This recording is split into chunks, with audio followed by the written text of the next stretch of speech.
সেটা হচ্ছে সাংবাদিকদের অ্যাক্রিডিটেশন কার্ড সংক্রান্ত বিষয়ে। আপনারা জানেন যে এই বিষয়ে সরকার একটা কমিটি করে দিয়েছে, খুবই উচ্চ পর্যায়ের একটা কমিটি, এবং সেখানে সাংবাদিকদের বেশ কয়েকটা সংগঠনের প্রতিনিধিও অন্তর্ভুক্ত করা হয়েছে। এই কমিটিটার আসলে কাজটা হচ্ছে যে সাংবাদিকদের যে বিদ্যমান প্রেস অ্যাক্রিডিটেশন নীতিমালা আছে সেটাকে রিভিউ করে এটাকে আরও কীভাবে সাংবাদিকদের জন্য ফ্রেন্ডলি করা যায়, সাংবাদিকদের কাজের জন্য আরও উপযুক্ত করে তোলা যায় সেই বিষয়ে কিছু সিদ্ধান্ত গ্রহণ। তো এই এই এই আলোকে এই সাংবাদিকদের প্রেস অ্যাক্রিডিটেশন কার্ড নীতিমালা পরিবর্তনের জন্য আমাদের মাননীয় প্রধান উপদেষ্টা ওনার পক্ষ থেকে আমাদের কিছু প্রস্তাবনা আছে, যেই প্রস্তাবনাগুলো আমরা আজকে আপনাদের সাথে একটু শেয়ার করব। তবে এই প্রস্তাবনাগুলোই চূড়ান্ত নয়, এর বাইরেও আমরা যখন এই কমিটিতে এটা আলোচনা হবে সেখানে সাংবাদিকদের যারা প্রতিনিধি আছেন ওনারা ওনাদের মতামত অবশ্যই দেবেন, এবং সবার মতামত নিয়েই আসলে শেষ পর্যন্ত এই নীতিমালাটা চূড়ান্ত করা হবে। আমরা আশা করছি খুব শিগগিরই, হয়তো 1-1.5 সপ্তাহের মধ্যেই এই নীতিমালাটা চূড়ান্ত করা যাবে, এবং সেক্ষেত্রে যদি নীতিমালাটা চূড়ান্ত হয়ে যায় তারপরে নতুন নীতিমালা অনুযায়ী আবার সবাইকে নতুন করে অ্যাক্রিডিটেশন কার্ড দেওয়ার উদ্যোগ নেওয়া হবে। যতক্ষণ পর্যন্ত নতুন অ্যাক্রিডিটেশন কার্ড দেওয়া হচ্ছে না ততক্ষণ পর্যন্ত বিদ্যমান যে অ্যাক্রিডিটেশন কার্ডগুলো আছে সেগুলোর কার্যকারিতা বহাল থাকবে। তো এই নীতিমালায় প্রথম যে জিনিসটা আমরা নীতিমালাটা পর্যালোচনা করতে গিয়ে দেখেছি যে এই নীতিমালার আসলে এর আগে 2022 সালে যে নীতিমালাটা হয়েছিল সেটার প্রথম শর্তটাই ছিল সাংবাদিকদেরকে অ্যাক্রিডিটেশন কার্ড দেওয়ার জন্য সরকারের উন্নয়নের কথাবার্তা প্রচার করতে হবে। এই বিষয়গুলো বা অ্যাক্রিডিটেশন কার্ডের একদম প্রথম লাইনেই এই বিষয়টা সন্নিবেশিত করা হয়েছিল অ্যাক্রিডিটেশন কার্ডের নীতিমালায়।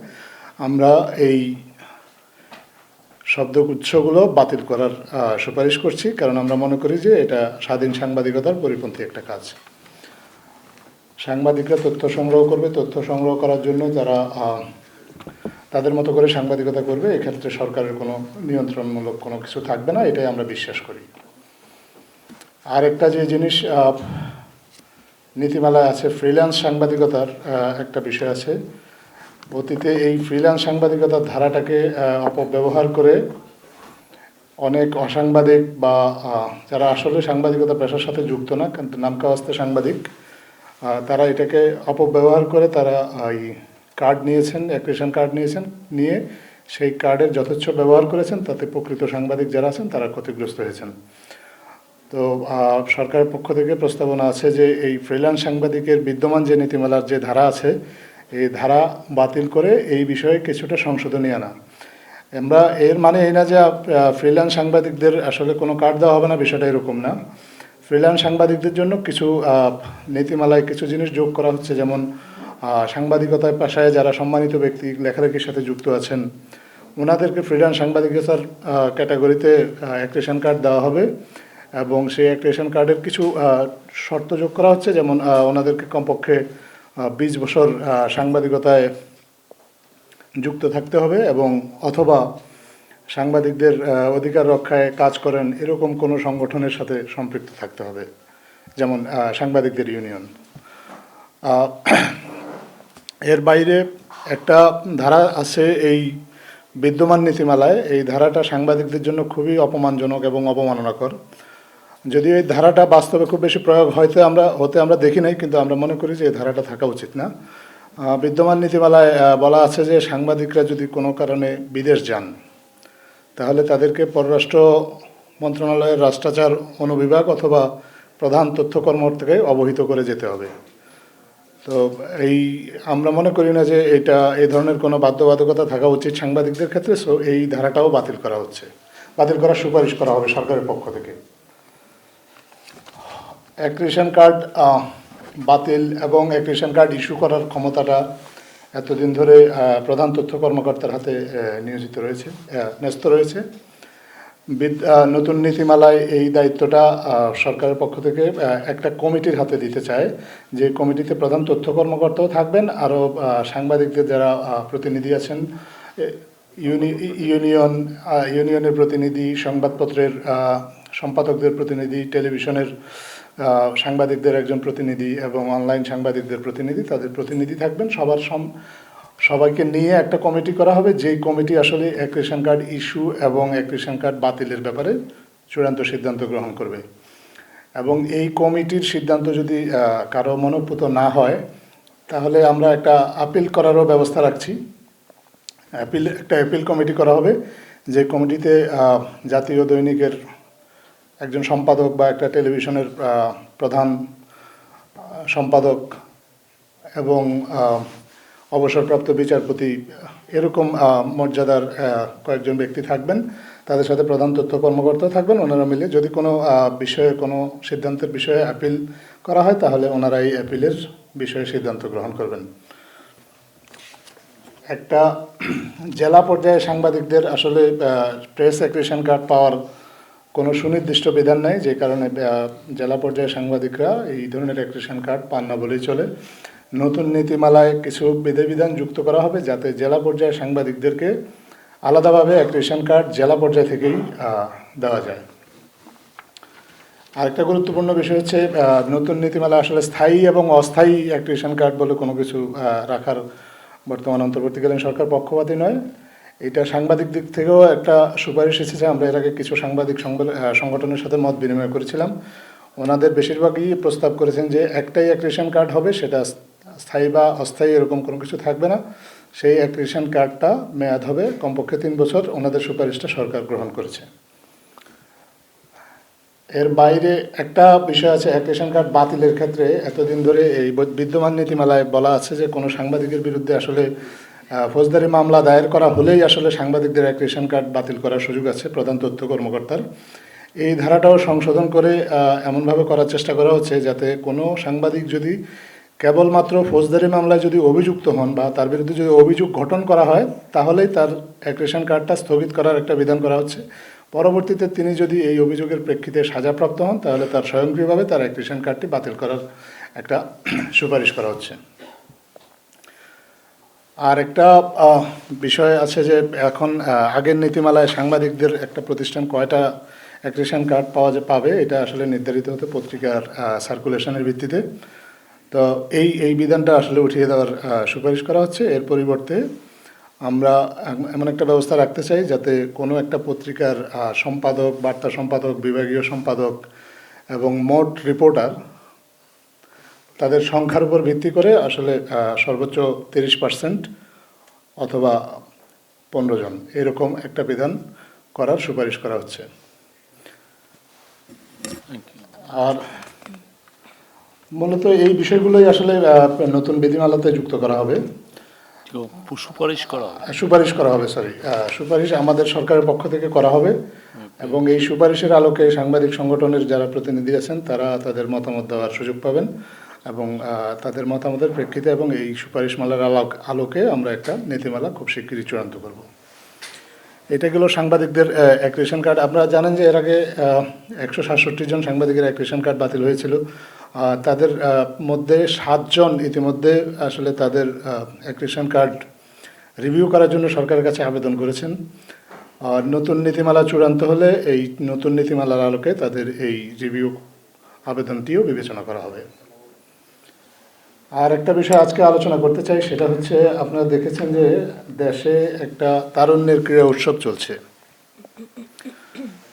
গত ডিসেম্বরের শেষ দিক থেকে, ডিসেম্বরের 30 থেকে ফেব্রুয়ারি 19 তারিখ পর্যন্ত এই তারুণ্যের ক্রীড়া উৎসবটা চলবে। তারুণ্যের ক্রীড়া উৎসবে দেশের আনাচে কানাচে উপজেলা পর্যায়ে বিভিন্ন ধরনের খেলাধুলা হচ্ছে, সেমিনার হচ্ছে।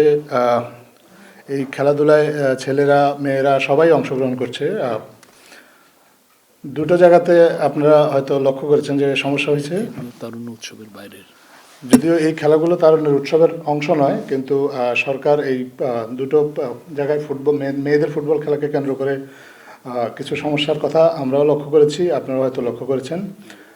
সরকারের পক্ষ থেকে এই বিষয়টা খুব সিরিয়াসলি নেওয়া হয়েছে এবং স্থানীয় প্রশাসনকে এই বিষয়টা খুব গুরুত্বের সাথে দেখার জন্য বলা হয়েছে। পাশাপাশি বাংলাদেশ ফুটবল ফেডারেশনের সাথেও আমরা কথা বলেছি, তারাও স্থানীয় পর্যায়ে স্থানীয় সম্প্রদায় যারা আছেন তাদের সাথে এঙ্গেজ হচ্ছেন, তাদের সাথে কথাবার্তা বলছেন এবং এই বিষয়ে কীভাবে একটা গ্রহণযোগ্য সমাধান তৈরি করা যায় সে বিষয়ে তারা সবাই কাজ করছেন। একটা বিষয় সরকারের পক্ষ থেকে আমরা বলতে চাই যে বর্তমান অন্তর্বর্তীকালীন সরকার আসলে খেলাধুলায় তারুণ্যের অংশগ্রহণকে উদ্বুদ্ধ করে, মেয়েদের অংশগ্রহণকে উদ্বুদ্ধ করে। আমাদের নারী ফুটবল দল আমাদের গর্ব। আপনারা জানেন যে তারা সাফ ফুটবলে চ্যাম্পিয়ন হয়েছে এবং নারী ফুটবল দলকে কিভাবে উজ্জীবিত করা যায় সে নিয়েও সরকার নানা উদ্যোগ নিচ্ছে। ইতিমধ্যে আপনার ফিফা সভাপতির সাথে দাভোসে কয়েকদিন আগে মাননীয় প্রধান উপদেষ্টার কথা হয়েছে। সেখানে উনি মাননীয় প্রধান উপদেষ্টাকে কথা দিয়েছেন যে মার্চে উনি আসবেন, বিশেষত বাংলাদেশের নারী ফুটবল দলকে উজ্জীবিত করার জন্য। আজকে ওপেন সোসাইটি ফাউন্ডেশনের একটা প্রতিনিধি দল মাননীয় প্রধান উপদেষ্টার সাথে দেখা করেছেন। ওপেন সোসাইটি ফাউন্ডেশন একটা আমেরিকার একটা দাতব্য সংস্থা। তারাও বলেছেন যে বাংলাদেশের নারী ফুটবলের উন্নয়নে বা নারী জাগরণে আসলে যদি তাদের সহযোগিতার যেখানে যেখানে সুযোগ থাকবে তারা সহযোগিতা করবেন।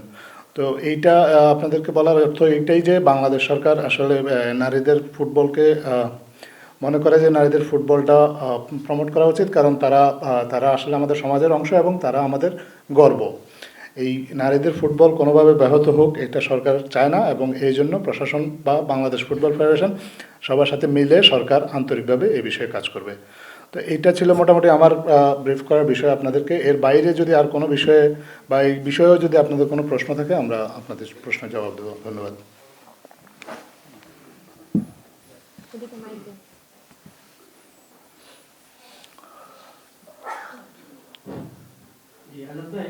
আপনারা অ্যাক্রিডিটেশন কার্ড নিয়ে বলেছেন যে একটা নীতিমালা আপনারা প্রস্তাব করবেন, কমিটি সেটা অনুমোদন দিবে।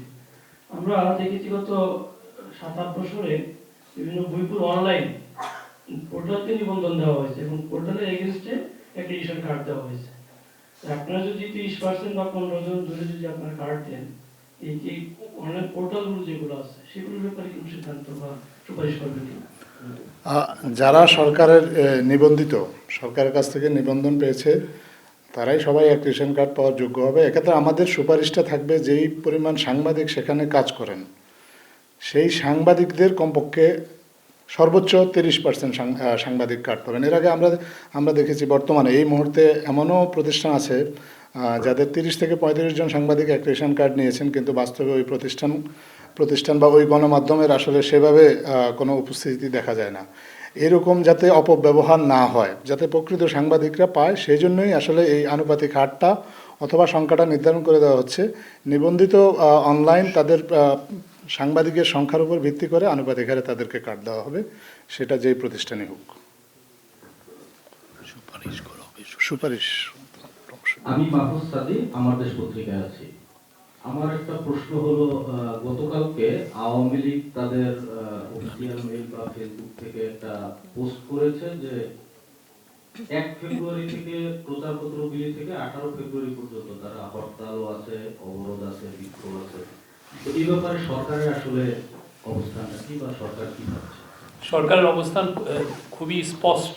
আওয়ামী লীগের, আপনি জানেন যে আওয়ামী লীগের টপ লিডারশিপ, আওয়ামী লীগের অনেকেই এই পুরো জুলাই হত্যাকাণ্ডের সাথে জড়িত, আপনি জানেন। এবং কালকে হিউম্যান রাইটস ওয়াচের আপনারা যদি খুব মনোযোগ দিয়ে রিপোর্টটা পড়েন, ওই রিপোর্টের 17তম পাতায় আছে, সেখানে স্পষ্টভাবে তারা লিখেছে যে শেখ হাসিনা নিজেই ডাইরেক্টলি অর্ডার দিয়েছেন এনফোর্স ডিসঅ্যাপিয়ারেন্স, মানে গুমের এবং কিলিংয়ের। তো তারা অফিসারদের সাথে কথা বলেছে, অফিসাররা হিউম্যান রাইটস ওয়াচকে জানিয়েছে। তো যেই পার্টি দেখেন এত বড় একটা হত্যাকাণ্ড হলো বাংলাদেশের ইতিহাসে, একদম আপনার আমার চোখের সামনে দিয়ে বাচ্চা বাচ্চা ছেলে মেয়েদেরকে খুন করা হলো এবং অনেক কত শত ছেলে চোখে অন্ধ হয়ে গেছে, অনেকে সারা জীবনের জন্য ক্রিপল হয়ে গেছে।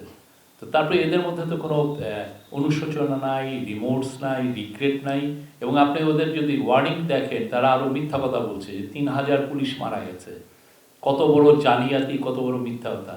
বাংলাদেশে যতদিন না তারা ক্ষমা চাচ্ছে, যতদিন না তাদের এই লিডারশিপকে ট্রায়ালের মধ্যে আনা হচ্ছে এবং তাদের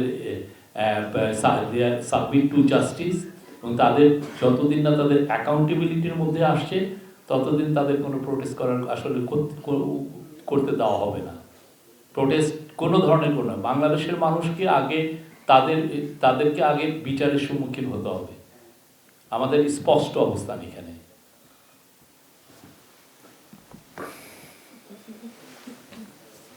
কোনো প্রশ্ন? Thank you.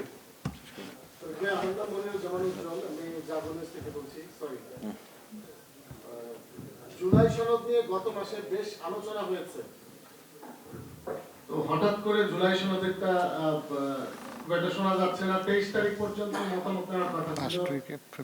সর্বশেষ জুলাই সনদের কি অবস্থা বা পলিটিক্যাল পার্টিগুলোর সঙ্গে কথাবার্তা চূড়ান্ত হয়েছে কিনা এই সম্পর্কে কিছু বলবেন? মাননীয় প্রধান উপদেষ্টা এই বিষয়ে দাভোসেও কথা বলেছেন কয়েকদিন আগে। উনি আশা প্রকাশ করেছেন যে ফার্স্ট উইক অফ জুলাই হয়তো এই বিষয়ে একটা রাজনৈতিকভাবে একটা ঐক্যমতে পৌঁছানো সম্ভব হবে। First week of February, sorry.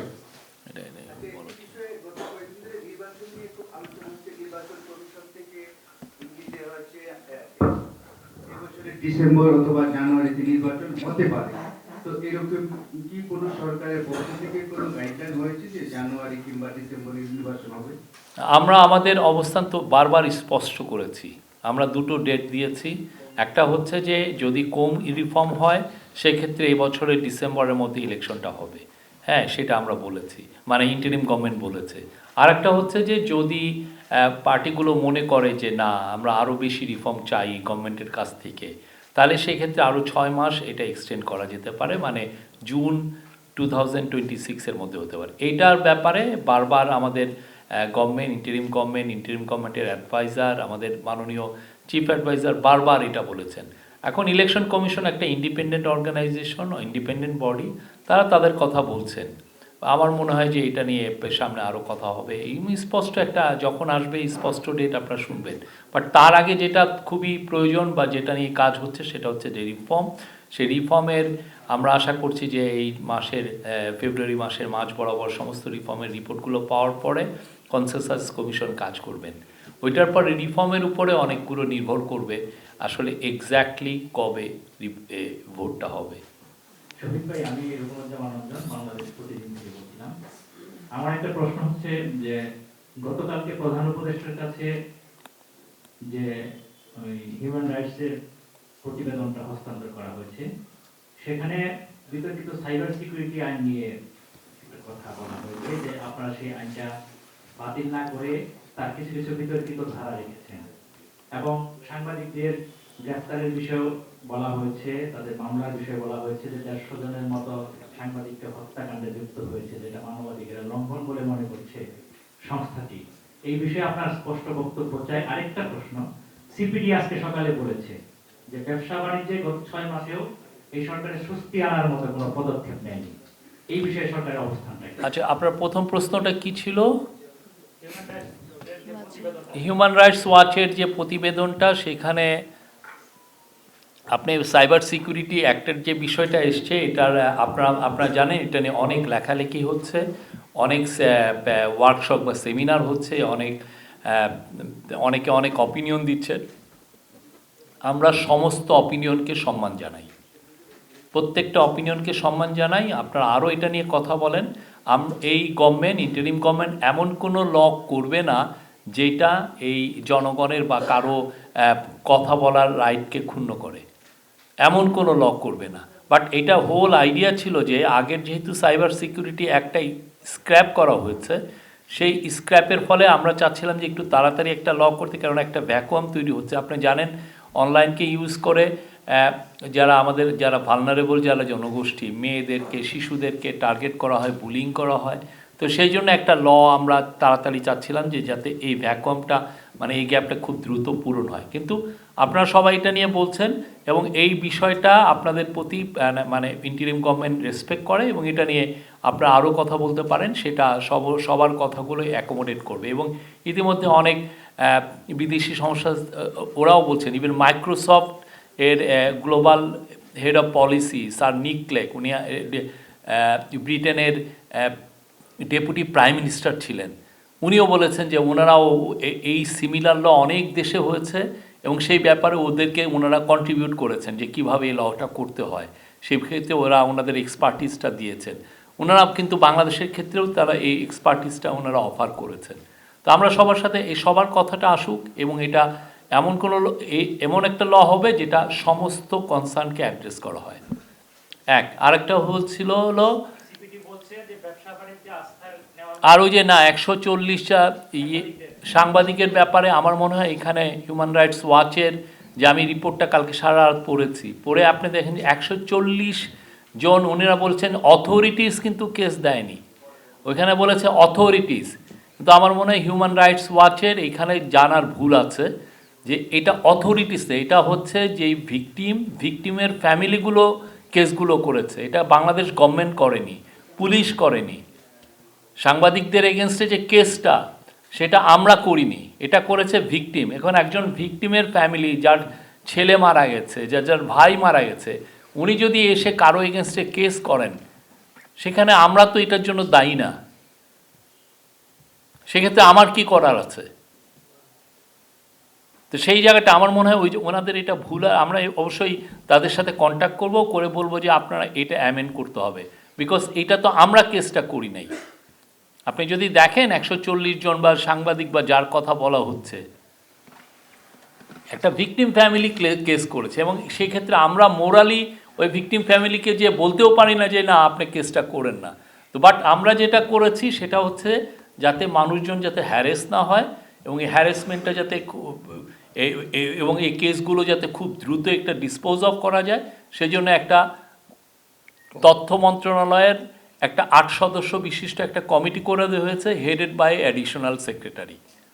Additional ওনারা খুব দ্রুত এই কেসগুলো দেখবেন, এবং ওনারা ইনভাইট করেছেন যারা যারা কেস হয়েছে যাদের এগেন্সে, তাদেরকে বলেছেন যে আপনারা আপনাদের আমাদের সাথে কন্ট্যাক্ট করেন, ওনারা কিন্তু ইনভাইটও করেছেন।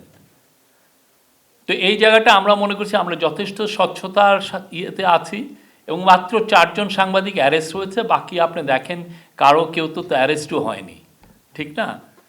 তা আমরা চাচ্ছি যে এই কেসগুলোর মাধ্যমে কেউ যাতে হ্যারাসমেন্টের শিকার না হন।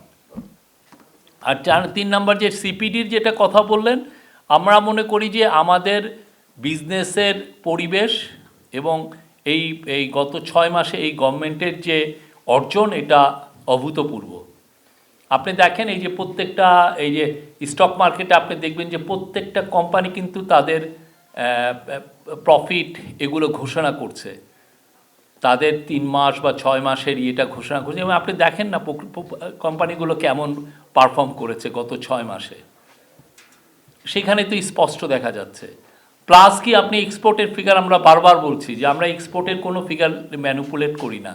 এক্সপোর্টের গত 4 মাসের এক্সপোর্ট অন অ্যান এভারেজ 15% উপরে বেড়েছে। আপনি গত কয় বছরে অন অ্যান এভারেজ 4 মাসে 15% উপরে বেড়েছে, কয়টা ফিগার আছে?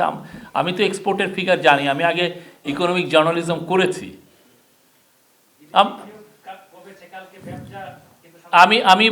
আমি বলি বিদেশি বিনিয়োগই মূল না। তারপরে ধরেন এই চিটাগং পোর্টের আপনি কার্যক্রম দেখেন, 7.5% গ্রোথ হয়েছে। 2000 সালের পরে যে ফিগার ছিল কন্টেনার হ্যান্ডলিং, এটা ব্রেক হয়েছে এই বছর। এবং আপনি দেখেন 4টা ওয়ার্ল্ডের বড় কোম্পানি যারা পোর্ট হ্যান্ডলিং করে, দুবাই পোর্ট ওয়ার্ল্ডের লার্জেস্ট, এপি মোলার মার্কস যেটা পোর্ট হ্যান্ডলিংয়ে বড় এবং ওয়ার্ল্ডের one of the largest shipping company, Abu Dhabi port এবং রেড সি গেট যেটা আমাদের কি জন্য একটা টার্মিনাল অলরেডি তারা হ্যান্ডলিং করছে। এই 4টা পোর্ট লাইন আপ হয়েছে যে চিরাং পোর্ট তারা ম্যানেজ করতে চায়, তারা মাতারবাড়ি ম্যানেজ করতে চায়, তারা লালদিয়া টার্মিনাল ম্যানেজ করতে চায়, তারা নিউমিনাল কন্টেনার টার্মিনাল ম্যানেজ করতে চায়, এবং বে টার্মিনাল ম্যানেজ করতে, বিকজ তাদের কাছে তো নাম্বার আছে, তারা তো দেখছে নাম্বারটা যে বাংলাদেশের এক্সপোর্ট গ্রো করছে, বাংলাদেশের ফরেন ট্রেড গ্রো করছে। ওরা তো এমন না যে আমি যে তো আর মাইক নিয়ে বলছে না যে দেখো আমি তো এবং তাদের কাছে কোনো ম্যানিপুলেটেড ফিগারও যাচ্ছে না, তারা এইখানে তাদের অনেক কনসালটেন্ট আছে, তারাই ফিগার তাদেরকে দিচ্ছে যে দেখো this is the high time to invest in Bangladesh. এবং তারা জানাচ্ছে কালকে এসে যে আপনি দেখেন মাজদার হচ্ছে ওয়ার্ল্ডের one of the largest renewable energy company, তারা এসে বলেছে যে তারা চিটাং পোর্টকে তো গ্রিন পোর্ট করতে চায়, আবুধাবি পোর্ট, তার সাথে মিলে তারা যেটা করবে যে 250 মেগাওয়াটের একটা সোলার প্লান্ট করবে, এবং এটার পুরো ইনভেস্টমেন্ট হবে $500 মিলিয়ন মতো, এবং পুরো একটা গ্রিন পোর্ট। তো তারা তো এটা ইয়েগুলো দেখছে। আমি জানি না সিপিডি এইখান থেকে কোথায় কোথায় ফিগার পেলেন।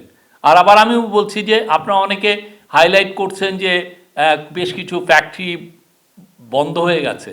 বাংলাদেশে প্রতি বছর কিছু ফ্যাক্টরি বন্ধ হয়, প্রতি বছর কিছু ফ্যাক্টরি জন্ম হয়, কিছু কিছু ফ্যাক্টরি বড় হয়। যে ফ্যাক্টরি আগে $220 মিলিয়ন এক্সপোর্ট করতো, সেই ফ্যাক্টরি বড় হতে হতে সে $500 মিলিয়ন এক্সপোর্ট করে। তো ফলে যেটা হয় যে যেই ফ্যাক্টরিগুলো ইনএফিশিয়েন্ট সেগুলো বন্ধ হয়ে যাচ্ছে। এটা ইকোনমিক একটা সাইকেল। কিন্তু আপনি দেখবেন যে কত আমাদের এক্সপোর্টের গ্রোথটা হচ্ছে কিনা, এবং আমরা স্পষ্ট দেখছি যে আমাদের যথেষ্ট ভালো এক্সপোর্ট গ্রোথ হচ্ছে, অ্যান্ড হুইচ ইজ গ্রেট বাংলাদেশের কনটেক্সটে। এবং আমরা আশা করছি যে আমরা আরও কিছু কিছু মেজার নিতে যদি পারি, এবং ইকোনমিক এবং চিরাং পোর্টের যদি এফিসিয়েন্সি ফিরে, আপনি নিশ্চিত থাকেন আপনি বাংলাদেশে আপনি যে ফরেন ডাইরেক্ট ইনভেস্টমেন্ট বললেন, ফরেন আর ডাইরেক্ট ইনভেস্টমেন্ট প্রচুর আসবে। আপনি আগের গভর্নমেন্ট কী করেছে, 100টা স্পেশাল ইকোনমিক জোন করেছে, করে আপনি পুরো জমি জমা সব দখল করে বসে আছেন, কোনো ইনভেস্টর আসে না। এখন ওইখানে কি অবস্থা দেখেন, আপনি না করতে পারতেছে ধানের চাষ, না এগ্রিকালচার হচ্ছে, আপনি এগ্রিকালচারেও এফেক্ট করাচ্ছেন, আবার কেউ কিন্তু আসতেছে না আপনার এখানে ইনভেস্ট করতে। তো আমরা সেখানে প্রায়োরিটাইজেশন করছি। আপনি একটা কেইপিজেড, কোরিয়ান ইপিজেড, আপনি 20 বছর ধরে ওদের কোনো আপনি ওদের ঝামেলাটা আপনি রেখে দিয়েছেন। তো হোয়াট সর্ট অফ সিগন্যাল এটা বাইরে যায়? বাইরে এটা সিগন্যাল পাঠাচ্ছে যে না, এই দেশে আসলে প্রাইভেট ইপিজেডগুলো ভালো মতো, বা বিদেশি যারা প্রাইভেট ইপিজেড চালাতে চায় তাদেরকে ভালো পলিসি সহায়তা দেওয়া হয় না, তাদেরকে পদে পদে হেনস্থা করা হয়। আমরা এসে কেইপিজেড দেখবেন এই মাসের মধ্যে তাদের সমস্যাগুলো, তাদের ল্যান্ড নিয়ে যে সমস্যাটা আছে, আমরা আশা করছি এই মাসের মধ্যে এটা শেষ হবে। তা আমরা আশা করছি আমরা রাইট ইকোনমিক রিফর্মগুলো যখন ইনপ্লেস থাকবে, যখন করা হবে, হু হু করে ফরেন ডাইরেক্ট ইনভেস্টমেন্ট বাড়বে। এইটা এই গভর্নমেন্টের কমিটমেন্ট, ফরেন ডাইরেক্ট ইনভেস্টমেন্ট বাড়বেই। Thank you.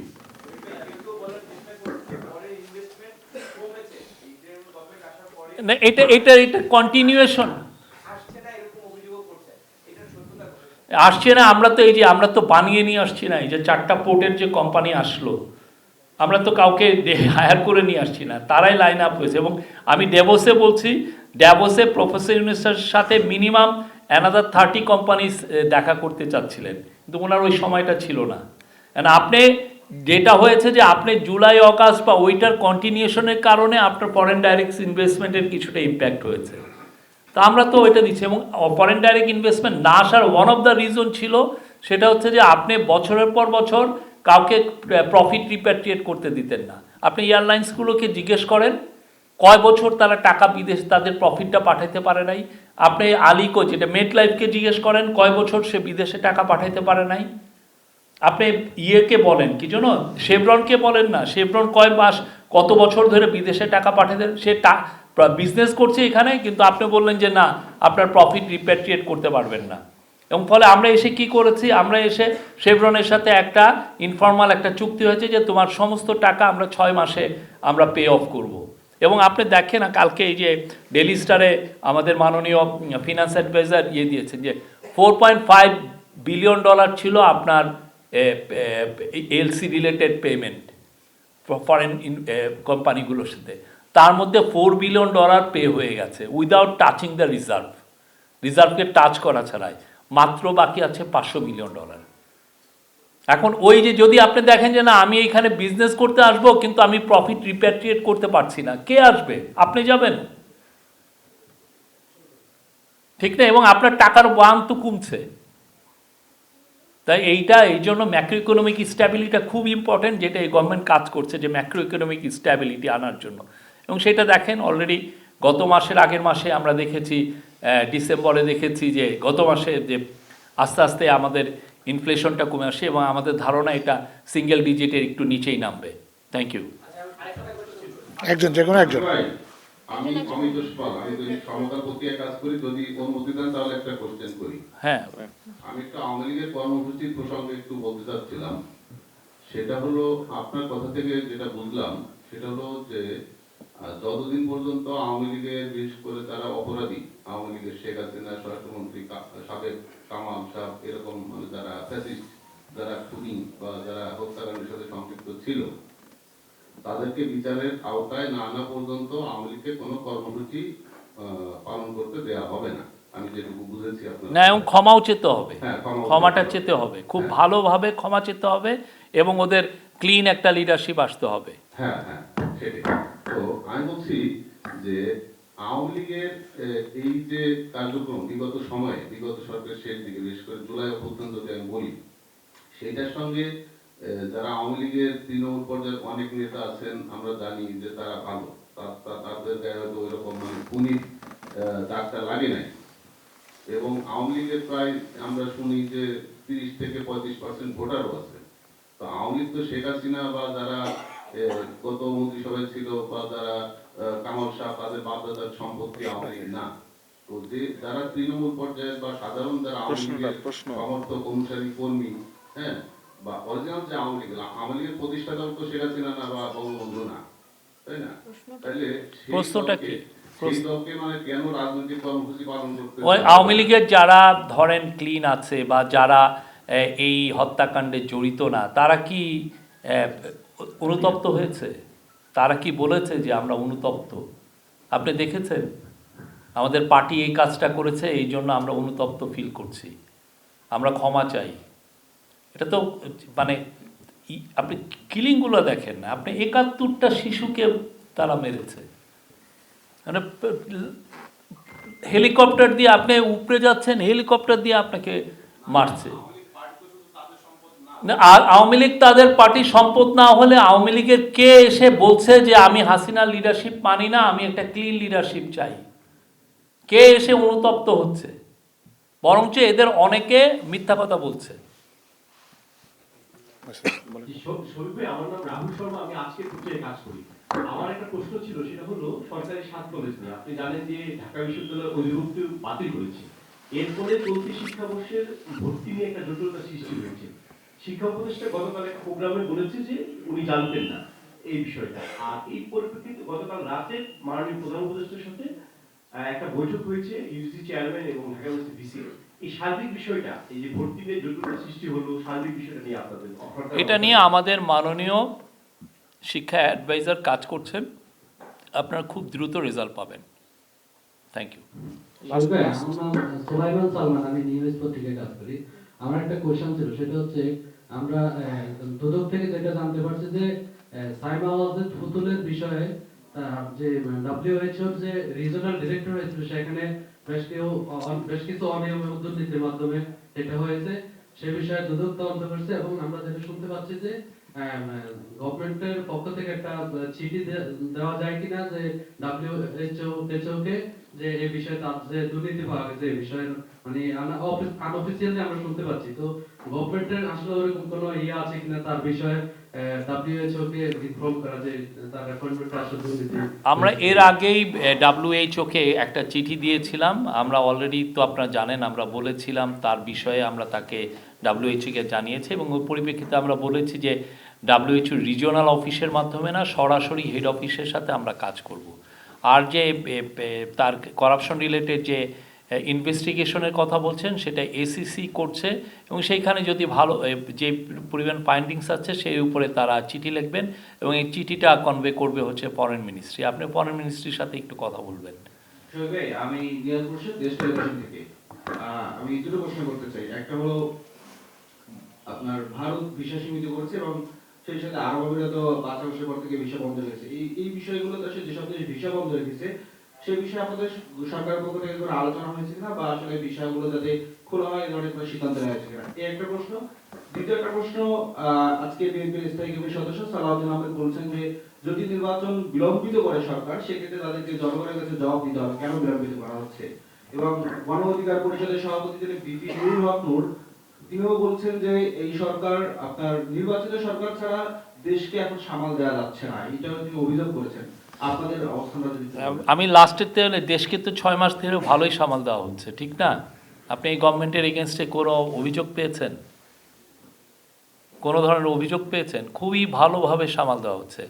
এখন নুরুল হক নিউর এখন জাতীয় নেতা হয়ে গেছেন, উনি অনেক কথা বলছেন, ওনার তো কনস্টিটিউন্সি ওনার সাপোর্টারদের জন্য তো উনি কথা বলবেনই, আমরা তার কথাকে সম্মান জানাই। কিন্তু আমরা গত 6 মাসে আপনি রিপোর্ট কার্ড দেখেন, আমি তো বলবো যে ব্রিলিয়ান্ট। আর আপনি কি বললেন, সালাউদ্দিন আহমেদের কথা বললেন, আমরা স্পষ্ট আমরা বলেছি 2টা আমরা ডেট দিয়েছি, স্পষ্টভাবে ডেট দিয়েছি, এখানে কোনো ধরনের কোনো অ্যাম্বিগুইটি নাই। আপনারা কম রিফর্ম চান তাহলে ডিসেম্বরের মধ্যে ইলেকশন হবে, আপনারা বেশি রিফর্ম চান আগামী জুনের মধ্যে হবে। এর বাইরে তো আমাদের আর কি বলবো, এটা আমার মনে হয় এটা নিয়ে 133তম বার আমি এটা বললাম।